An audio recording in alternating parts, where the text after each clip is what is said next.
nous sommes mercredi 5 août.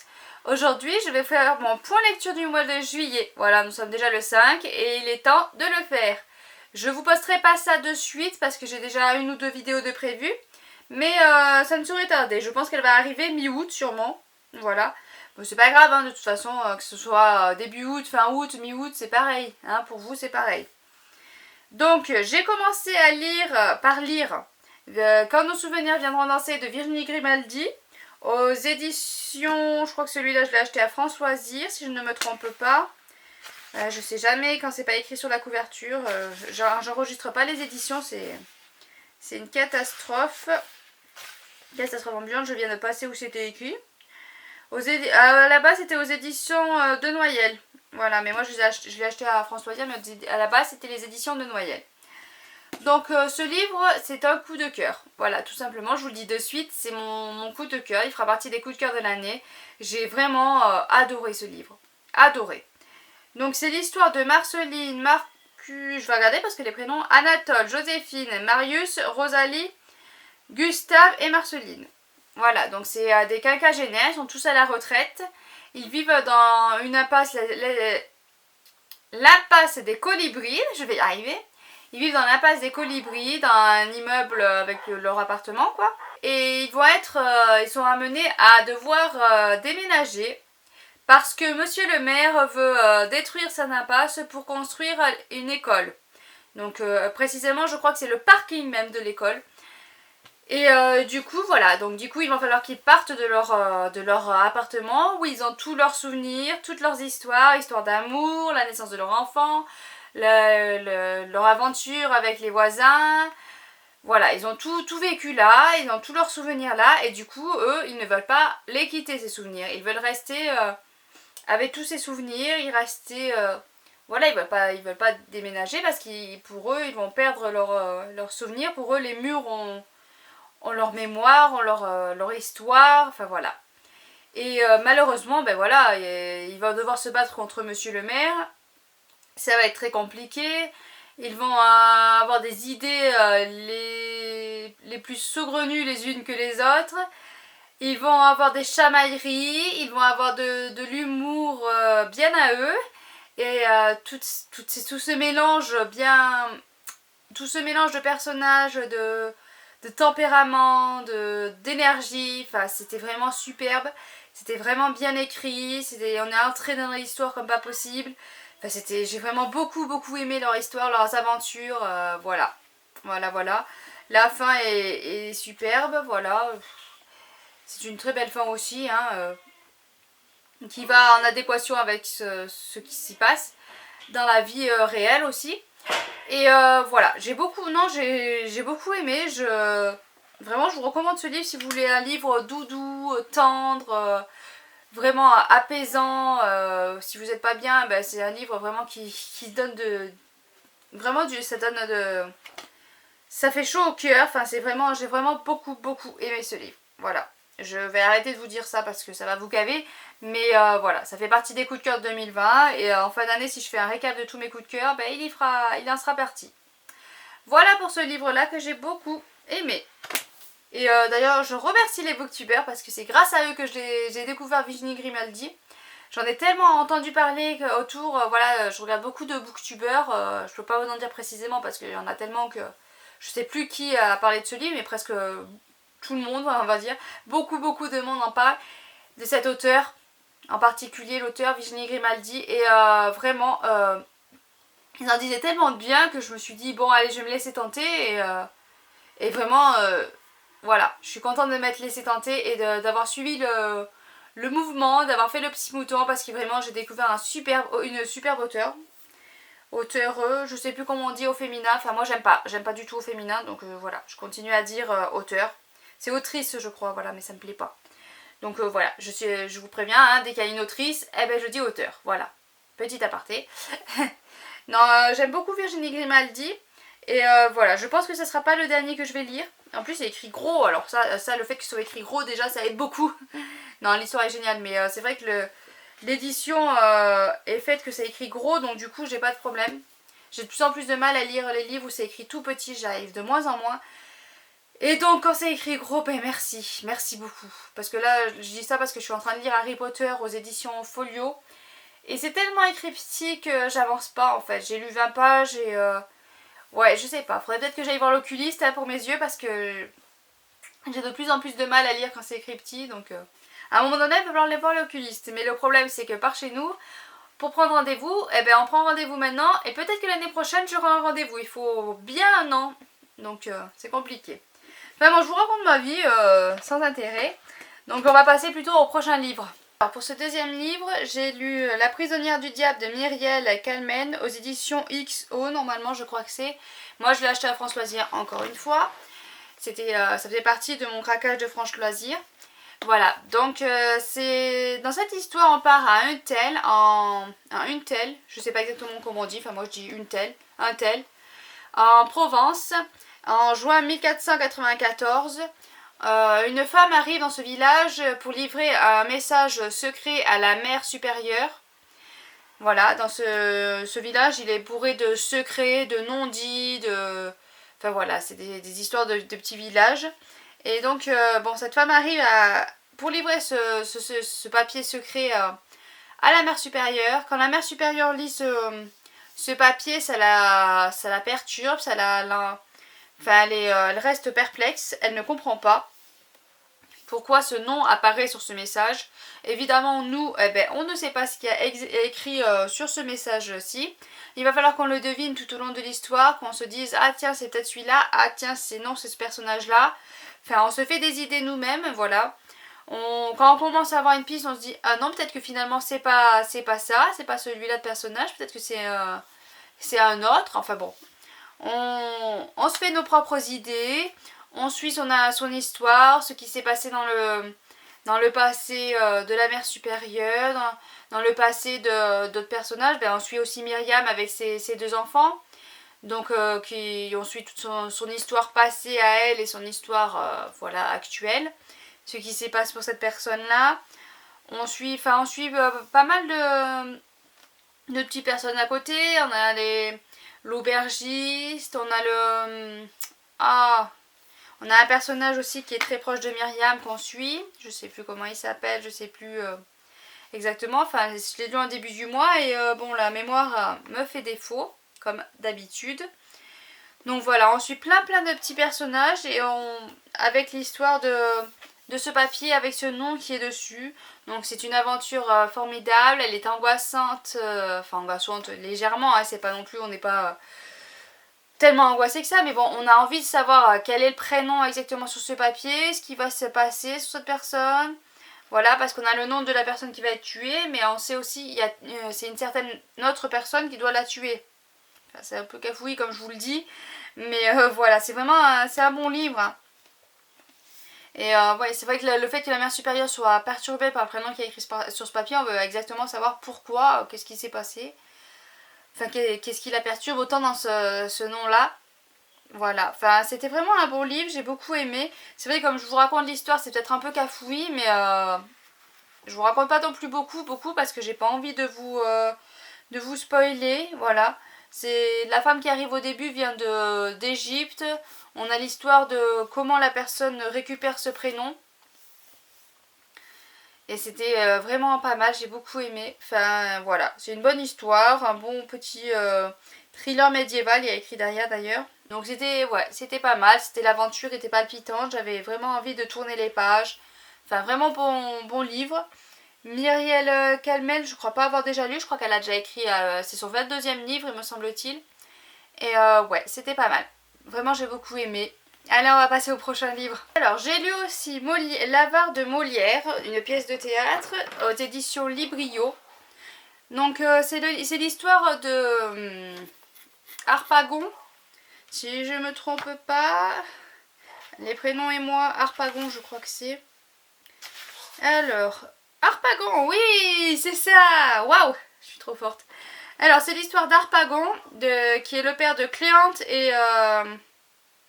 et d'Élise.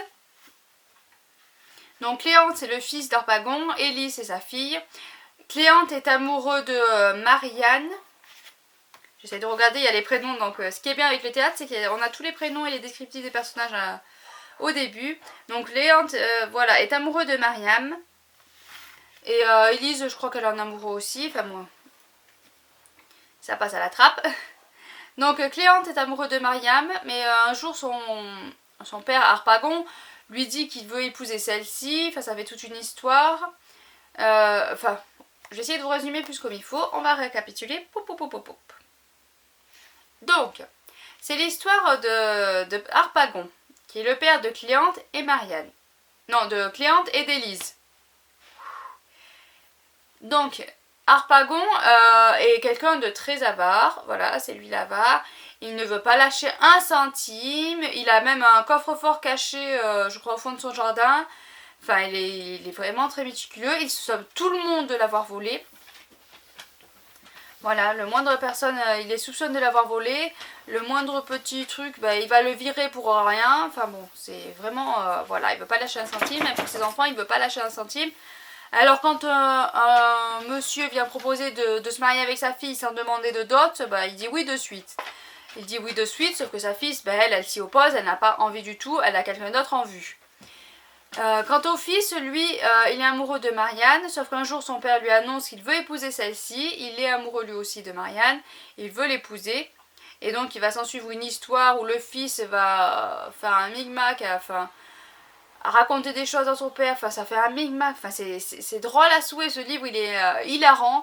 Voilà, moi j'étais mort de rire quoi, d'habitude les livres me font sourire, me font rigoler un peu, mais là j'étais mort de rire, vraiment, il y a des passages... je disais c'est pas possible enfin voilà, il est tellement le père est tellement, veut pas lâcher tellement un centime que c'en est à mourir de rire. Enfin j'ai beaucoup aimé, ça m'a détendu, c'était très drôle, ça faisait longtemps que j'avais pas lu de pièces de théâtre, voilà, depuis le collège en fait. Et ouais, j'ai vraiment beaucoup aimé. Après c'est vrai que j'aime de moins en moins ce genre de lecture. Quand j'étais plus jeune j'adorais les pièces de théâtre et maintenant j'aime un peu moins. Voilà, mais voilà, le fait de tomber sur l'avare, vraiment c'était super parce que j'ai vraiment beaucoup aimé.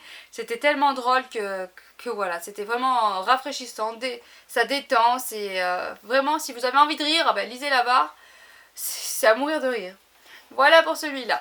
Après j'ai lu Animal Tattoo, la saison 2, tome 1, donc éditions Bayard Jeunesse de Elliot Schrefer. Voilà, là c'était Elliot Schrefer, c'est pas toujours le même auteur. Mais voilà, je peux pas vous en dire beaucoup parce que c'était une saison 2. La saison 1 c'était fini, on aurait pu arrêter là sans problème. Mais voilà, j'avais envie de continuer avec ces personnages là. J'adore beaucoup les animaux, le panda, le loup, l'aigle et... Ah ben ça y est, j'ai un trou de mémoire quand même. Panda, le loup, l'aigle et la panthère. Panthère ou... Enfin c'est une panthère me semble-t-il. Et j'aime beaucoup ces 4 personnages avec ces animaux, c'est rafraîchissant, ça détend, c'est une petite lecture jeunesse, voilà. Je veux pas vous raconter l'histoire parce que vu que c'est une saison 2, je voudrais pas vous spoiler ou quoi que ce soit le tome 1. On a des références un petit peu au tome 1, mais voilà, c'est pas non plus énorme. À la saison 1, pardon. C'est pas non plus énorme, il faut quand même lire la saison 1, je pense, pour arriver à comprendre les références.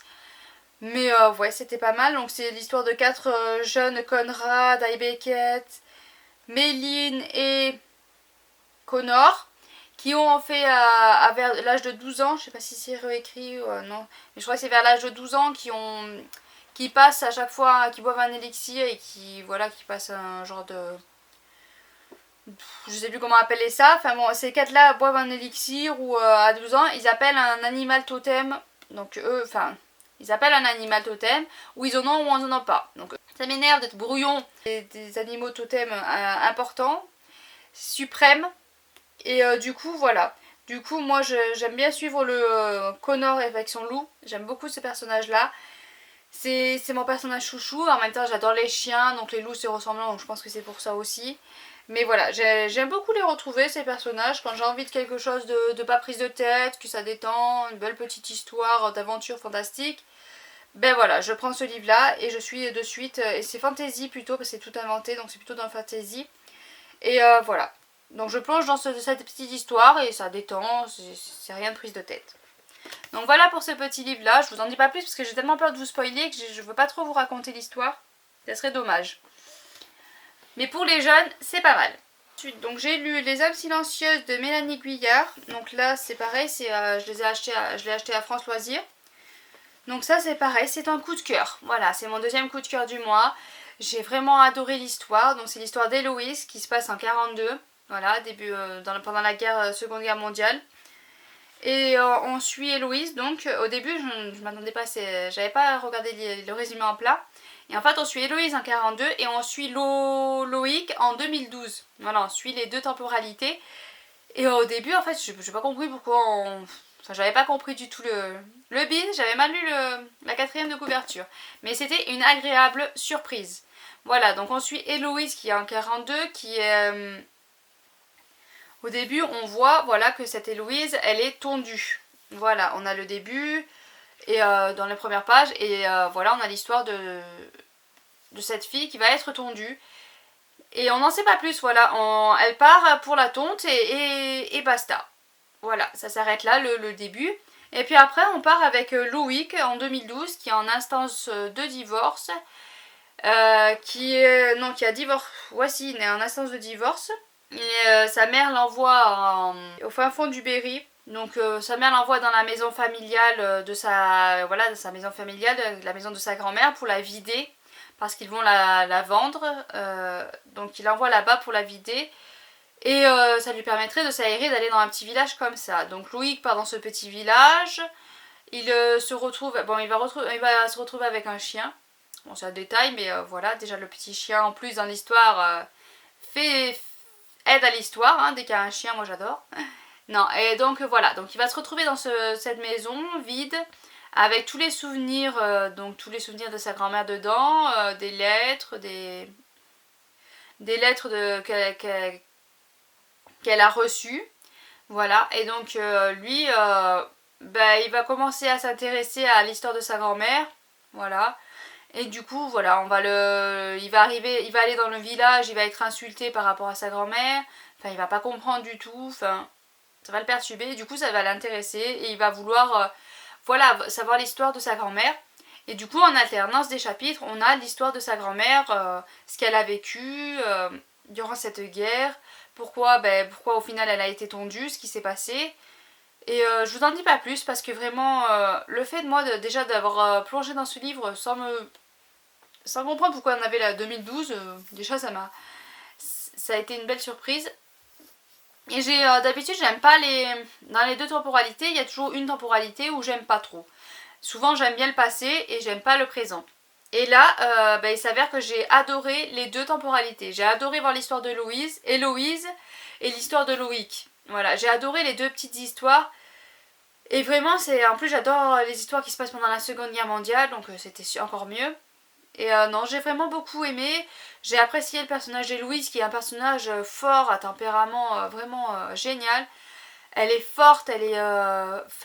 voilà, j'ai vraiment adoré, je sais pas comment la décrire.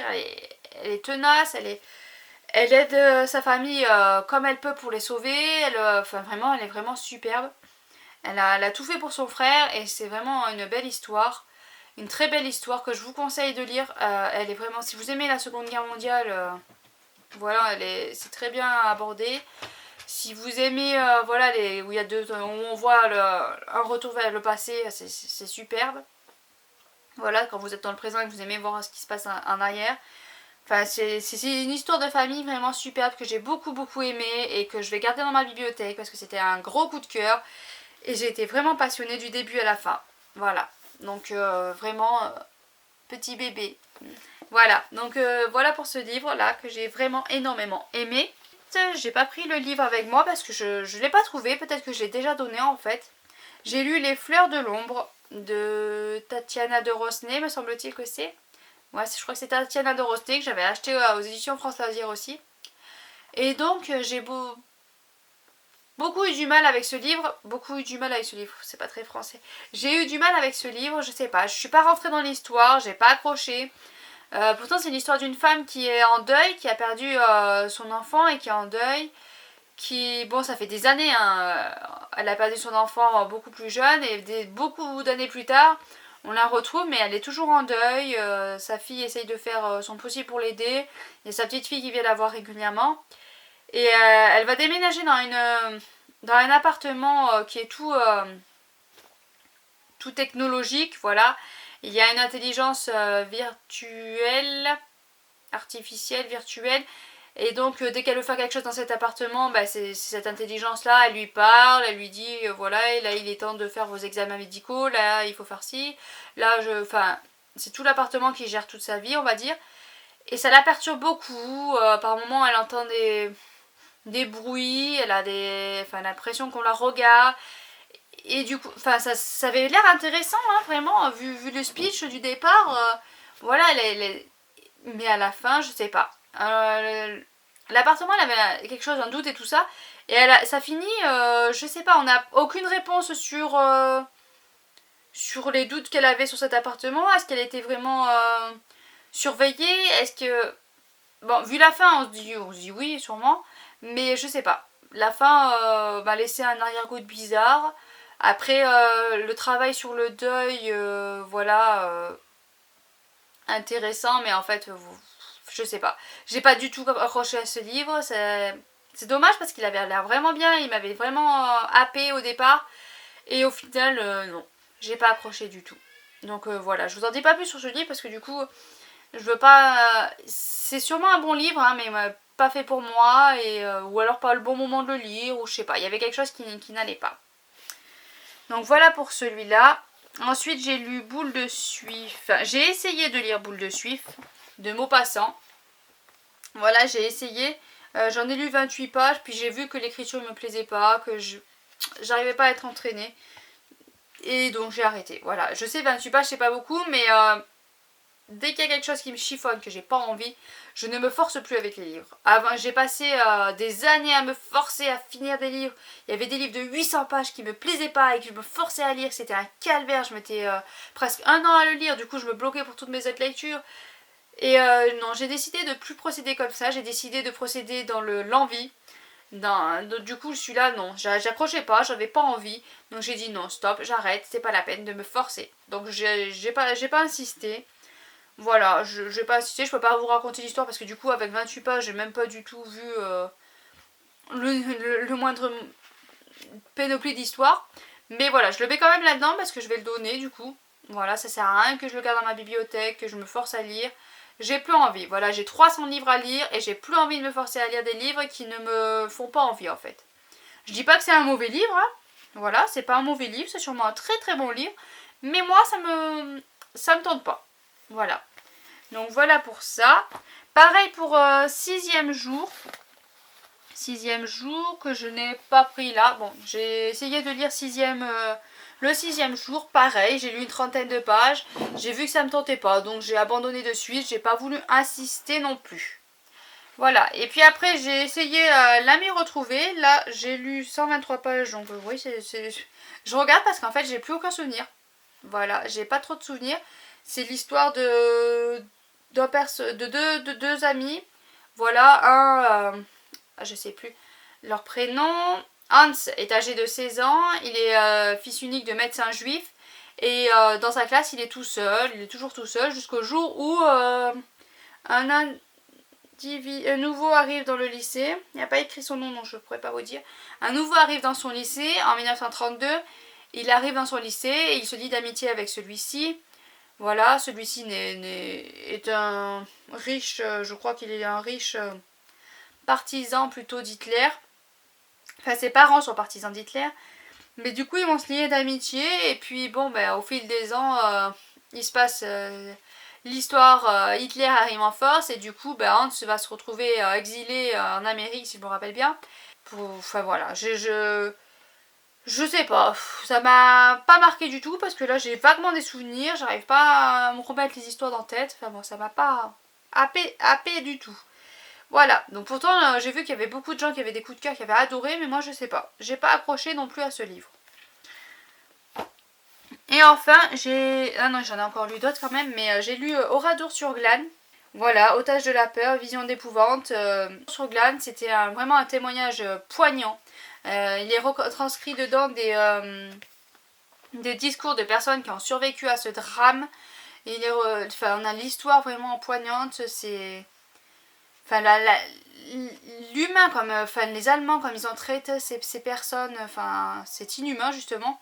Mais de voir que l'humain peut faire ces choses-là, c'est vraiment horrible. Toujours, voilà, c'est toujours horrible de voir ce qu'un humain est capable de faire avec d'autres humains. Enfin, c'était vraiment prenant au trip, c'était poignant. En plus, on a les dates à la fin du livre des personnes qui sont décédées et de voir qu'il y a des bébés à peine nés de 15 jours, de 2 ans. Enfin, c'était vraiment horrible. On sort pas indemne. En plus, il y a des images dans le livre qui sont vraiment horribles.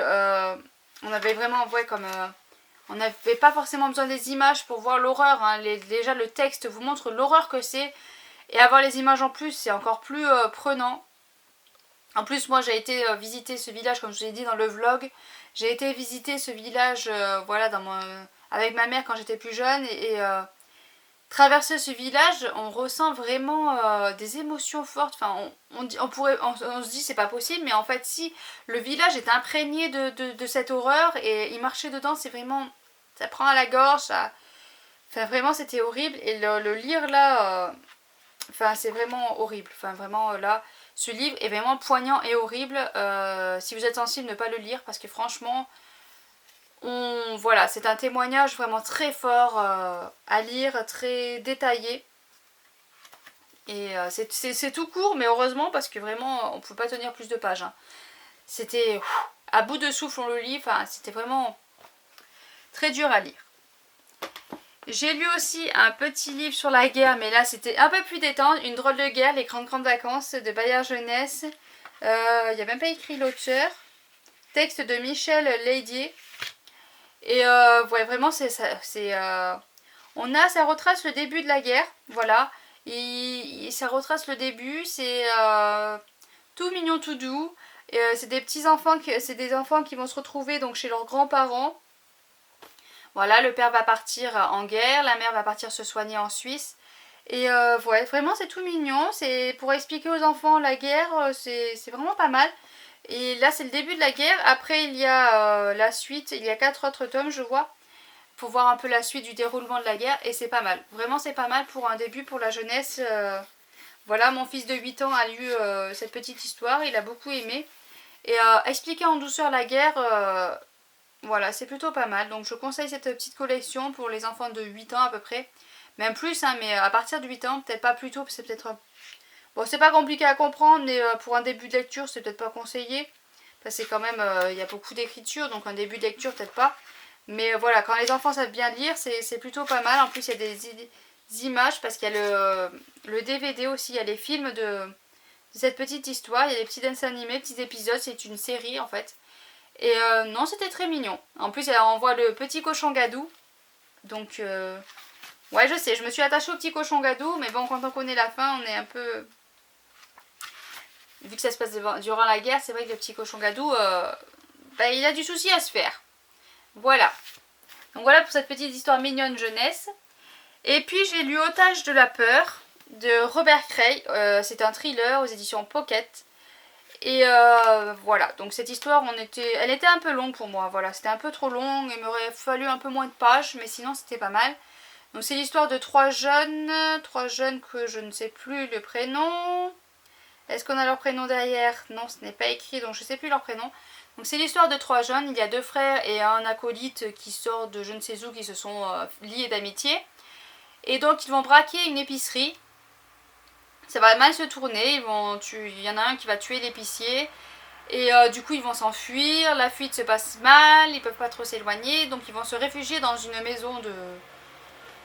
maison assez riche on va dire. Et là ils vont se retrouver à prendre en otage un père et ses 2 enfants. Une jeune fille de 16-17 ans et un jeune, il a une dizaine d'années je crois le garçon. Et donc ils vont se retrouver à prendre en otage cette famille. Les gendarmes vont essayer de faire sortir cette famille vivante. Il y a toute une histoire autour. Donc voilà, parce que le père a un secret qui vaut de l'argent. Et du coup, il y a la mafia. Enfin, je sais pas si c'est une mafia exactement. Enfin, il y a des... si, je crois que c'est de la mafia. Enfin... des gens pas très corrects qui vont se mêler à cette histoire en plus, voilà, parce qu'ils veulent récupérer ce que le père a chez lui qui vaut de l'argent. pour se protéger. Et enfin bon, il va s'en suivre toute une histoire autour de ça. Donc on a l'histoire des personnes malveillantes qui veulent récupérer les dossiers dedans. Et qui donc pour pouvoir récupérer ça vont prendre un flic à la gorge en kidnappant sa famille. Donc le flic va essayer de tourner pour eux pour sauver sa famille. Il veut essayer aussi de sauver cette famille qui est prise en otage. Enfin c'est un gros schmilblick et un gros casse-tête pour ce gendarme-là qui veut sauver un peu tout le monde. Voilà, donc c'était une très bonne histoire, j'ai bien aimé, j'étais pris dedans. Au bout d'un moment, je commençais à... ça s'est essoufflé, j'en avais marre, je voulais avoir la fin parce que j'en avais ras-le-bol. Parce que c'est vrai que l'histoire du flic à côté, voilà, l'otage de la petite famille avec l'histoire qui se passait avec la petite famille me plaisait. Voilà, ce qui se passait dans la maison me plaisait. Ce qui passait en dehors de la maison me gonflait un peu plus. Voilà, ça m'a gonflé un peu plus. J'ai moins accroché avec l'histoire en dehors de la maison que ce qui se passait dans la maison. Ce qui se passait dans la maison, ça m'a vraiment... j'étais vraiment angoissée pour ces enfants. J'étais en stress, enfin vraiment beaucoup. Et puis après, on passait aux histoires qui se passaient en dehors de la maison. Et là, je le lisais sans avoir aucun... Voilà, je me suis pas du tout accrochée au gendarme et sa famille. Voilà, je me suis accrochée à un personnage malveillant qui était à l'intérieur de la maison. Mais voilà, c'était une belle histoire. Après, c'est vrai que du fait que j'accrochais pas à certains personnages, ben, c'était un peu plus dur à dire. Mais sinon, c'était une bonne histoire. Voilà, une bonne histoire, un bon petit thriller qui se lit. Voilà, il aurait fallu 100 pages de moins, mais sinon, c'était bien. Voilà, donc je vous ai parlé normalement de tous les livres que j'ai lus. J'ai attaqué fin juillet Max, mais je ne l'ai pas fini, donc ce sera dans le plan lecture de août. Et j'ai lu Horizon, mais ça c'est pareil, ça c'est fini au mois d'août, donc je vous en parlerai au mois d'août. Donc pour ce mois de juillet, c'est fini. Voilà, j'ai eu de bonnes lectures, je peux pas dire que des mauvaises lectures parce que je les ai pas lues du coup, hein, mais des mauvais débuts de lecture, on va dire. Et voilà, c'était avoir 2 coups de cœur dans le mois, je trouve que c'est pas mal. C'est plutôt pas mal d'avoir 2 coups de cœur dans le mois. Je suis pas sûre que ça me soit arrivé dans les mois d'avant. J'ai eu pas beaucoup de coups de cœur d'ailleurs, je vois. J'ai eu un coup de cœur au mois de février. Et c'est tout en fait. Ça m'étonne que j'ai eu qu'un coup de cœur au mois de février. J'ai eu Five Feet Apart en coup de cœur. Ah si, Extincta. Voilà, j'ai eu 2 coups de cœur depuis le début de l'année. A priori, si je ne me trompe pas dans mon carnet. Des bonnes lectures, hein, j'ai eu des bonnes lectures. J'ai eu Les âmes silencieuses et Quand nos souvenirs viendront danser. Donc là, j'ai eu en fait 2 coups de cœur depuis le début de l'année. Et là, ce mois-ci, j'en ai eu 2 de plus. Donc je trouve que c'est plutôt pas mal d'avoir 2 coups de cœur dans le mois. Je suis contente de mes lectures, hein, même malgré mes déboires à prendre des livres qui me faisaient pas envie. J'ai quand même eu de bonnes lectures. À la fin du mois, j'ai un peu calé et un peu moins lu. Mais voilà, j'espère reprendre au mois d'août un peu plus les lectures. Parce que là, j'ai vraiment calé quand même. Je m'étais carrément arrêtée de lire. Mais je pense que là avec Horizon la lecture est revenue petit à petit et donc il y aura peut-être un peu de livres au mois d'août, on verra bien. Donc sur ce, au lieu de vous raconter ma vie, je vous laisse. Je vous souhaite de bonnes lectures, une bonne semaine. Et voilà, n'hésitez pas à vous abonner et à laisser un petit pouce bleu et un commentaire. Un commentaire me ferait très plaisir. Voilà, dites-moi ce que vous êtes en train de lire, un coup de cœur que vous avez eu même dernièrement. Ça pourrait me donner des idées de lecture, hein. C'est toujours bon à prendre. Si vous avez lu ces livres, n'hésitez pas à me dire vos ressentis à vous. Voilà, ça peut m'aider. Et puis voilà, sur ce, je vous laisse et à bientôt.